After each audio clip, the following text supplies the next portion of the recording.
검찰 개혁을 둘러싸고 여야의 공방이 사그라들지 않고 있습니다.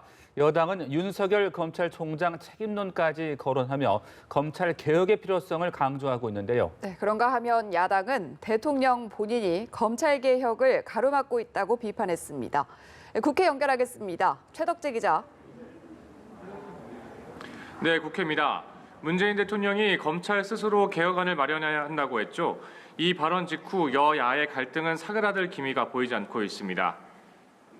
민주당 내 일각에선 조 장관 가족에 대한 수사가 마무리되면 윤 총장이 거취를 격리해야 되는 것 아니냐는 강경한 기류도 흘러나오고 있는 것으로 전해집니다.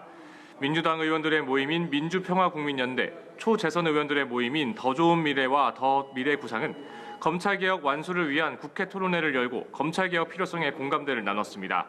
이인영 원내대표는 지난 주말 서초동에 상상도 할 수 없는 촛불이 모였다며 시민이 검찰을 이기고 검찰 권력의 주인은 시민이라는 것을 분명히 했다고 했습니다.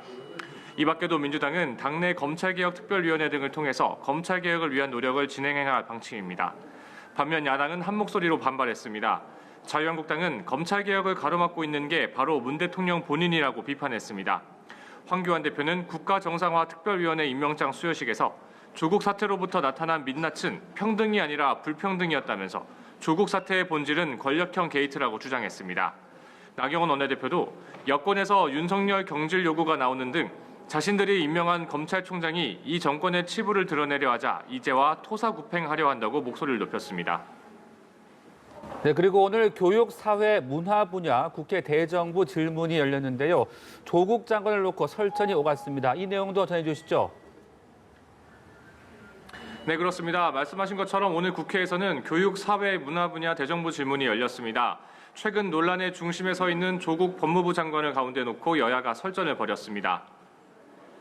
한국당 주호영 의원은 정경심 교수 비공개 소환 검토 소식이 전해진 것을 언급하면서 비공개 소환을 요청한 적이 있는지 물었습니다.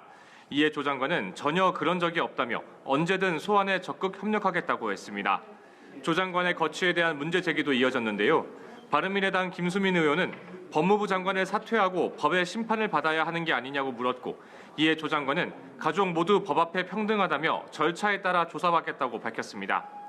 반면 민주당 의원들은 조 장관에 대한 직접적인 질문을 자제하면서 검찰 개혁의 필요성을 거듭 강조했습니다.